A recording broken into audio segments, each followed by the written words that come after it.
صحیح حدیث میں آپ کے ہاں شاذ علت ہے، ایک بات۔ دوسری بات یہ کہ جن کے ہاں شاذ علت ہے آپ ان کی کتابوں سے شاذ ڈھونڈ رہے ہیں، تو بات سمجھے یا نہیں؟ جن کے ہاں شاذ علت نہیں ہے وہ شاذ ڈھونڈ رہے ہیں بخاری مسلم سے، جو صحیح حدیث میں شاذ کی نفی کرتے ہیں۔ اس لیے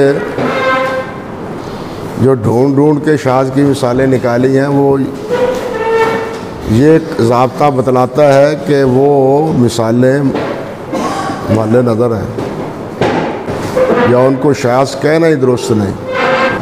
مثلاً اس نے صحیح مسلم کی روایت کو شاذ کہا ہے۔ اب لائن نصب الرایا پہلی جلد، یہ ساری بات پڑھ لیں یہاں سے لے کے یہاں تک، اور یہ آگے بھی آتی ہے۔ ذیلی سے یہ تسامح ہوا ہے کہ یہاں انہوں نے عثمان کا نام بخاری مسلم کی طرف نسبت کر دی، جو ہے نا روایت صلیت خلف رسول اللہ صلی اللہ علیہ وسلم وخلف ابی بکر و عمر و عثمان فلم اسمع آدم منہم یقرأ بسم اللہ الرحمن الرحیم۔ یہ عثمان کا لفظ بخاری مسلم میں نہیں ہے۔ وفی لفظ مسلم فکانوا یستفتحون القراءۃ بالحمد للہ ولا یذکرون اللہ بسم اللہ فی اول قراءۃ ولا فی آخرہا۔ اسی کو شاذ کہا ہے نا اس نے۔ اچھا، کہتے ہیں ورواہ النسائی فی سنن فلاں، یہ سب الفاظ ذکر کرتے ہیں، ہاں جی۔ ورجال و حاضر روایات کلہم ثقات مخرج لہم فی الصحیحین طرق دون ذلک فی الصحہ وفیما ذکرنا و کفایہ وکل الفاظ ہی ترجع الی معنی واحد یصدق بعضها بعض۔ شاذ کہاں رہا؟ تمہارا بابا کہتا ہے، کوئی مخالفت ہے ہی نہیں، ہاں؟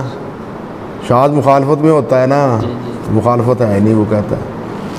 اب وہ وجوہ بدلاتے ہیں، ثانی فلاں فلاں فلاں، یہ سارا کہاں رہا؟ تبھی میں کہتا ہوں نا، اور یہ بات جو اس نے نقل کی ہے اس نے حوالہ نہیں دیا، یہ بات کس نے کہی ہے اس کو شاذ بنانے کی؟ ہاں، یہ میں بتلا دیتا ہوں، یہ ابن عبد البر نے کہی ہے دراصل الانصاف میں۔ اب لائیں فتح الباری دوسری جگہ، عثمان نہیں ہے، ٹھیک ہے۔ فی حدیث من روایت عمر بن مرزوق عن شعبہ عند البخاری فی جزء القراءۃ۔ یہ کتنی تصریح ہے حافظ کی، یہ جزء القراء میں ہے، بخاری میں نہیں ہے، مسلم میں نہیں ہے۔